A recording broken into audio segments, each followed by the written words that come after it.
श्रोताओं नमस्कार, मैं हूं आज आपके साथ दीपक निषाद और हमारे साथ इस चर्चा में जुड़ने के लिए बेहद खास मेहमान हमारे साथ आज स्टूडियो में उपस्थित हैं। आप हैं डॉक्टर नवीन सिंह, आप असिस्टेंट प्रोफेसर हैं शिक्षा शास्त्र विभाग डॉक्टर हरि सिंह गौर केंद्रीय विश्वविद्यालय सागर से। आपका हम बहुत बहुत स्वागत करते हैं। धन्यवाद दीपक जी। श्रोताओं हम बता दें कि पढ़ने लिखने और बोलने से संबंधित बहुत सारी ऐसी समस्याएं होती हैं जिसे हम लर्निंग डिसेबिलिटी बोलते हैं, जो आमतौर पर हमारे समाज में हमारे आसपास पाई जाती हैं, लेकिन इसके ऊपर चर्चा बहुत कम होती है, या यूं कहे कि हम इसे समझ नहीं पाते हैं कि यह समस्या या ये डिसेबिलिटी क्या है। तो जब हम इस समस्या को समझ नहीं पाते हैं तो उसके निदान की दिशा में कदम भी नहीं बढ़ा पाते हैं। और अक्टूबर माह खास है इसलिए क्योंकि 8 अक्टूबर को प्रतिवर्ष डिसलेक्सिया डे मनाया जाता है और अक्टूबर माह पूरी तरीके से समर्पित है डिसलेक्सिया जागरूकता माह के रूप में। तो हम लर्निंग डिसेबिलिटी और डिसलेक्सिया जैसी बीमारी क्या है इसके बारे में चर्चा करेंगे और बेहद खास मेहमान जैसा कि हमने बताया डॉक्टर नवीन सिंह जी हैं जो इसके बारे में हमें और विस्तार से जानकारी देंगे। तो डॉक्टर साहब, सबसे पहले हम ये जानना चाहेंगे आपसे कि डिसलेक्सिया जैसी बीमारी क्या है और ये माह मनाए जाने के पीछे क्या उद्देश्य है। सबसे पहले तो मैं ये बताना चाहूंगा, डिसलेक्सिया से पहले हम ये जानने की कोशिश करें कि लर्निंग डिसेबिलिटी क्या है, क्योंकि डिसलेक्सिया जो है लर्निंग डिसेबिलिटी का एक पार्ट है। लर्निंग डिसेबिलिटी अगर हम देखें, उससे पहले भी अगर हम देखें तो हम आप सीखते कैसे हैं, हमारी आपकी लर्निंग कैसे होती है। तो सबसे पहले हम जो है चीजों पे केंद्रित करते हैं, अटेंशन देते हैं, कॉन्सेंट्रेट करते हैं, ध्यान लगाते हैं, उसको परसीव करने की कोशिश करते हैं, ग्रहण करने की कोशिश करते हैं, अपने मेमोरी में ले जाने की कोशिश करते हैं और फिर समय के अनुसार जब भी हमें जरूरत पड़ती है हम उसका व्यक्तित्व अपने हिसाब से करते हैं। तो ये होती है लर्निंग। अब लर्निंग डिसेबिलिटी की अगर हम बात करें तो लर्निंग डिसेबिलिटी एक न्यूरो डेवलपमेंटल डिसेबिलिटी है, जो कि एक ब्रेन से रिलेटेड डिसेबिलिटी है। ये कंडीशन है, ये एक अवस्था है। और हम इसकी अगर आप बात करें कि हम कब कहेंगे कि बच्चा लर्निंग डिसेबिलिटी है, क्योंकि आमजन में ये काफी जो है भ्रांतियां, कंफ्यूजन रहता है कि क्या वो बच्चा अगर पढ़ने लिखने में कमजोर है तो हम उसको क्या लर्निंग डिसेबिलिटी कह देंगे। बतौर शिक्षक हमें ये जानने की ज्यादा जरूरत है कि लर्निंग डिसेबिलिटी की पहचान हम कैसे करेंगे। लर्निंग डिसेबिलिटी हम तब कहेंगे जब उसकी जो पोटेंशियल है, जो क्षमता है और जो अचीवमेंट है, इन दोनों में जो है डिफरेंसेस देखने को मिलता है, अंतर देखने को मिलता है। जैसे उदाहरण स्वरूप बच्चा क्लास 5th में है, लेकिन उसकी जो ग्रेड कार्ड है, जो रिजल्ट कार्ड है, वो कक्षा 3 के बराबर है। तो वहां पे हम देखते हैं कि जो डिफरेंसेस है लगभग 2 कक्षा का डिफरेंस देखने को मिलता है। तो इस तरीके से हम वहां पे ये कह सकते हैं कि ये जो बच्चा है इसमें कहीं न कहीं जो है लर्निंग डिसेबिलिटी की बात हो सकती है। आप सबने जो है तारे जमीन पे मूवी देखा होगा, उसमें जो बच्चा दिखाया गया है उस बच्चे को डिसलेक्सिया है। और अगर हम लर्निंग डिसेबिलिटी के प्रकार की बात करें तो ये लगभग 3 प्रकार के होते हैं मुख्यतः। डिसलेक्सिया जिसको पढ़ने में समस्याएं आती हैं, डिसग्राफिया जिसको लिखने में समस्याएं आती हैं, और तीसरा होता है डिसकैलकुलिया जिसको मैथमेटिक्स कैलकुलेशंस, गणितीय कैलकुलेशंस करने में समस्याएं आती हैं। डॉक्टर साहब, आपने बहुत ही विस्तार से बताया कि डिसलेक्सिया एक डिसेबिलिटी है, लर्निंग डिसेबिलिटी है और इसके 3 प्रकार होते हैं लर्निंग डिसेबिलिटी के। तो बच्चों को कैसे ये आइडेंटिफाई किया जाए, ये जानकारी निश्चित की जाए कि कोई बच्चा लर्निंग डिसेबिलिटी से पीड़ित है या उसका शिकार है। क्या ऐसे टूल्स और टेक्निक हैं जिसके माध्यम से हम इसका पता कर सकते हैं? इसका पता करने में आपको काफी देरी भी हो जाती है, क्या ऐसा भी होता है? जी, बहुत ही अच्छा प्रश्न आपने पूछा है, जो कि ये प्रश्न सीधे स्कूली शिक्षा से, टीचर से संबंधित है। देखिए, डिसलेक्सिया जो है वो 2 शब्दों से मिलकर के बना हुआ है, डिस और लेक्सिया। डिस का मतलब होता है पुअर, लेक्सिया का मतलब होता है शब्द या भाषा। तो भाषा में उनको दिक्कत आती है, शब्द में उनको दिक्कत आती है। अब अगर आप बात करें कि लगभग कितने प्रतिशत बच्चे इससे ग्रसित हैं, तो अंतर्राष्ट्रीय डिसलेक्सिया एसोसिएशन के हिसाब से अगर आप देखें तो 10 में से 1 बच्चा डिसलेक्सिया से ग्रसित है। और अगर आप बात करें कि किसमें ज्यादा होता है, लड़कों में ज्यादा होता है या लड़कियों में ज्यादा होता है, तो जो शोध कहता है वो ये कहता है कि 4:1 का रेशियो है। 4 अगर लड़के हैं तो 1 उसमें लड़की होगी। तो ये रेशियो की बात है। अब रही बात, आपने बहुत अच्छा प्रश्न पूछा कि हम कैसे पहचानेंगे कि ये बच्चा जो है डिसलेक्सिया है। पहचान करने में जल्दीबाजी न करें, क्योंकि बच्चा जो है जन्म के बाद उसका जो मस्तिष्क का जो विकास होता है वो बहुत तेजी से होता है। और चूंकि हम अपने इसमें चर्चा कर चुके हैं कि ये पढ़ने, लिखने और गणितीय कैलकुलेशन से संबंधित ये लर्निंग डिसेबिलिटी है, तो जब बच्चा कक्षा 3rd में आता है, जब उसकी उम्र लगभग 8 साल की होती है, उस उम्र में हम इसको जो है डायग्नोज कर सकते हैं। लेकिन उससे पहले हम सबको बताना चाहेंगे कि जल्दीबाजी न करें। अब रही बात इसकी मुख्य पहचान कैसे हो पाएगी, कि जब बच्चा, आप ये मान के चलें कि बी को डी पढ़ता है, उल्टा पढ़ता है वो, या आप ये कहें कि शब्दों का भी ये उल्टापन होता है। जैसे इसमें हम वॉस को सॉ पढ़ते हैं, WAS को S से W बच्चे पढ़ते हैं। साउंड्स में कंफ्यूजन होता है कि एम्प्टी है या एंट्री है। आप अगर इस बात की चर्चा करें तो हमें ये एक स्पष्ट होता है कि इस शब्द का मतलब क्या है। लेकिन इन बच्चों में अगर आप देखें तो जो प्रोसेसिंग होता है हमारे ब्रेन में, वहां पे कहीं न कहीं समस्याएं देखने को मिलती हैं। और अगर प्रोसेसिंग में समस्याएं हैं तो आउटपुट में समस्याएं जरूर होंगी। और डिस्लेक्सिया सिर्फ पढ़ने से ही संबंधित नहीं है। अगर हम पढ़ने में हमारी समस्याएं हो रही हैं तो हमें लिखने में भी समस्याएं आएंगी। और भी अगर आप कहें तो कैसे पहचान पाएंगे, तारे जमीन पे अगर आप देखें, अगर हम उदाहरण लें तो उस बच्चे को लेफ्ट और राइट में कंफ्यूजन होता था, तो सेम कंफ्यूजन हम डिस्लेक्सिया के बच्चों में देखने को हमें मिल सकता है। दिशा का ज्ञान नहीं हो पाता, दिशा का ज्ञान नहीं हो पाता है कि उत्तर जाना है, दक्षिण जाना है, कल क्या था, कल क्या होगा, एस्टरडे, टुमारो, लेफ्ट, राइट, समय, अप, डाउन, इन सब में। और इनका जो रीडिंग रेट है वो अन्य बच्चों की अपेक्षाएं धीमा होता है। क्योंकि इनको प्रोसेसिंग में दिक्कतें आ रही हैं, इसलिए वो रुक रुक के पढ़ते हैं, धीमे गति से पढ़ते हैं। तो इस तरीके से भी हम कह सकते हैं। और जो इनका कॉम्प्रिहेंशन है, इनका जो समझने की क्षमता है, क्योंकि पढ़ने में समस्याएं हैं इसलिए इनको समझने में भी समस्याएं आती हैं। कुछ ऐसे शब्द होते हैं जिनको ये सब्स्टिट्यूट कर देते हैं। जैसे फॉर एग्जाम्पल आइसक्रीम की अगर हम स्पेलिंग अगर आपसे हम कहें तो ICECREAM, ये क्लियर स्पेलिंग है जो हर बच्चे को पता है। लेकिन जो डिस्लेक्सिक बच्चे होंगे वो आइसक्रीम को ISE पढ़ेंगे, आइसक्रीम, लेकिन दोनों का अर्थ जो है अलग अलग निकल रहा है। या दूसरा एग्जाम्पल अगर हम लें तो जैसे हमने आपसे कहा सेड, SAID, लेकिन वो जब रीड करेंगे तो SED कहेंगे, सेड। तो ये भी एक मुख्य बिंदु हो सकते हैं इन बच्चों को स्कूली लेवल पे पहचान करने का। दूसरा अगर हम बात करें स्कूल, SCHOOL, लेकिन ये बच्चे क्या करते हैं, इसमें एक और सिलेबल ऐड कर देते हैं, स्कूल, ISCHOOL। जू, ZOO, लेकिन ये जब रीड करेंगे तो JOO रीड करेंगे, जिसका अर्थ पूरा का पूरा बदल जाता है। ये पूरा सेंटेंस अगर हम उनसे रीड कराएं तो वो सेंटेंस को भी विपरीत कर देते हैं।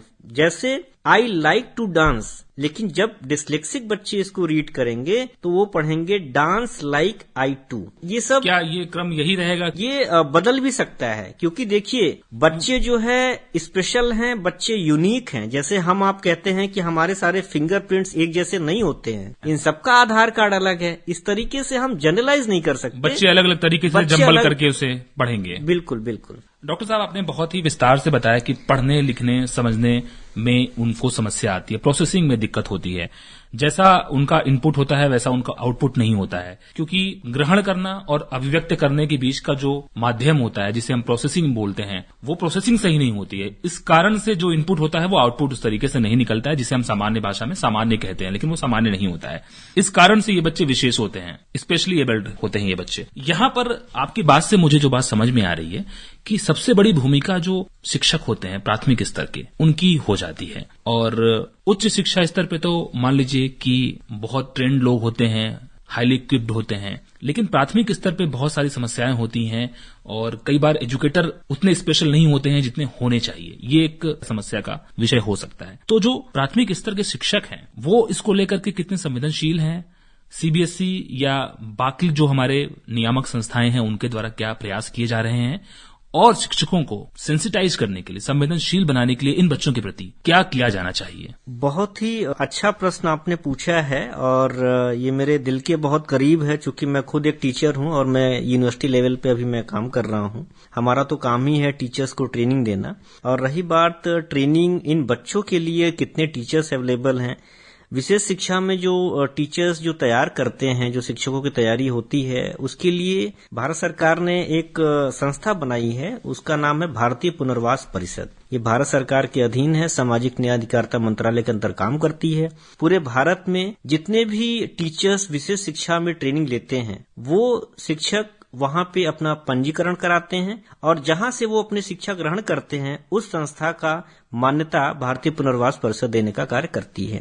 अब अगर आप इसमें अनुमान की बात करें तो 2011 की जनगणना के हिसाब से 2,68,00,000 लगभग बच्चे दिव्यांग हैं।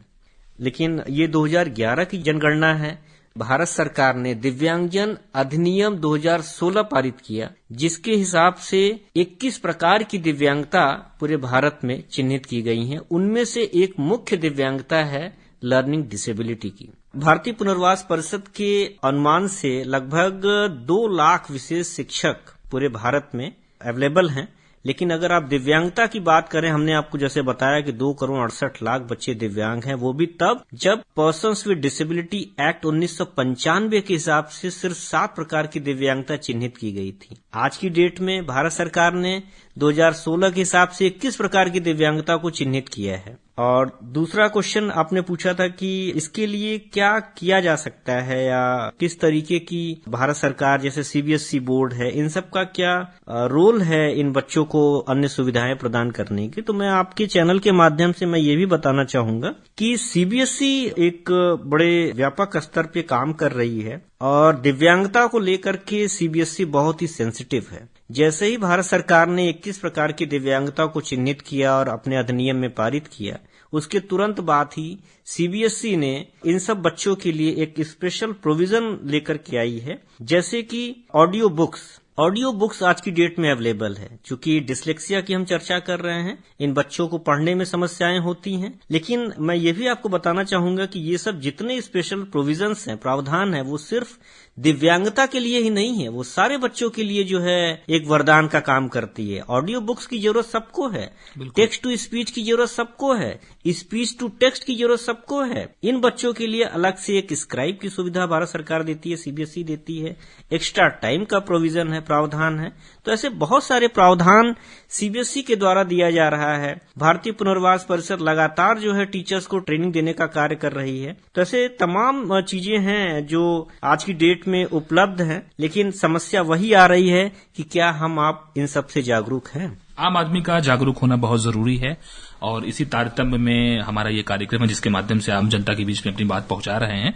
डॉक्टर साहब, यहाँ पर हम ये समझना चाहेंगे कि जो इस तरह के डिस्लेक्सिक बच्चे होते हैं, वो क्या आम बच्चों के साथ बैठ करके पढ़ाई कर सकते हैं या उनके लिए अलग से कक्षा उनके जैसे बच्चों के साथ तैयार की जाती है? अगर आप पूरे भारत की बात करें तो United Nations convention on the rights of persons with disabilities 2006 में ये एक डॉक्यूमेंट तैयार किया गया था, जिसपे भारत पहली कंट्री थी जिसपे उन्होंने सिग्नेचर किया था। और उस डॉक्यूमेंट के हिसाब से आर्टिकल नंबर 24 जो है वो समावेशी शिक्षा की बात करता है, इंक्लूसिव एजुकेशन। तो जितने भी, सिर्फ डिस्लेक्सिया की बात नहीं है, जितने भी 21 प्रकार की जो दिव्यांग बच्चों की बात कही जा रही है, उन सबका एक मौलिक अधिकार है कि वो रेगुलर स्कूल में, समावेशी कक्षा में, समावेशी विद्यालय में अपनी शिक्षा को पूर्ण करें। अब ये सरकार की जवाबदेही और जिम्मेदारी बन जाती है कि जो भी उस विद्यालय में सुविधाएं नहीं है उस बच्चे के लिए, चूंकि वो बच्चे का ये मौलिक अधिकार है, तो इन सब बच्चों का मौलिक अधिकार है कि उनको समावेशी विद्यालय में, समावेशी कक्षा में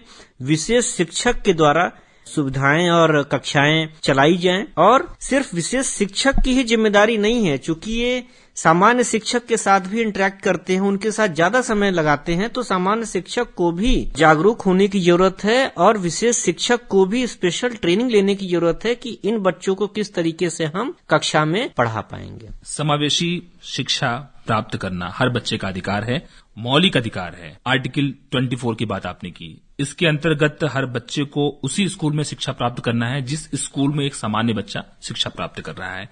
और ये संस्थाओं की जिम्मेदारी है कि वो सारी सुविधाएं जो उस बच्चे के लिए आवश्यक है वो वहां मुहैया कराई जाएं और टीचर्स भी, शिक्षक भी उसके लिए संवेदनशील बने ताकि उनकी समस्याओं को समझ सकें और उनकी मांग के अनुसार वो डिलीवर कर सकें, वो शिक्षा पहुंचा सकें। दीपक जी, एक बात और मैं इसमें ऐड करना चाहूंगा, क्योंकि शिक्षा का अधिकार 2009 पूरे भारत में लागू हो चुका है। शिक्षा के अधिकार के हिसाब से 25% जो सीट्स है वो डिसएडवांटेज ग्रुप्स के लिए रिजर्व्ड है, जिसमें से दिव्यांग बच्चे भी आते हैं। और सिर्फ स्कूली शिक्षा ही नहीं, अगर आप हायर एजुकेशन की बात करें तो as per UGC university grants commission और जो rights of persons with disabilities 2016 है, वो कहता है कि 5% जो सीट्स है वो पर्सन्स विद डिसेबिलिटीज के लिए रिजर्व रखी जाए, ताकि उनके हिसाब से, उनके मन के हिसाब से कोर्सेज का चयन हो सके, और सिर्फ चयन ही नहीं, उनकी शिक्षा दीक्षा भी उसी क्रम में आगे बढ़ सके। यानी कि कुल मिला जुला करके एक ऐसा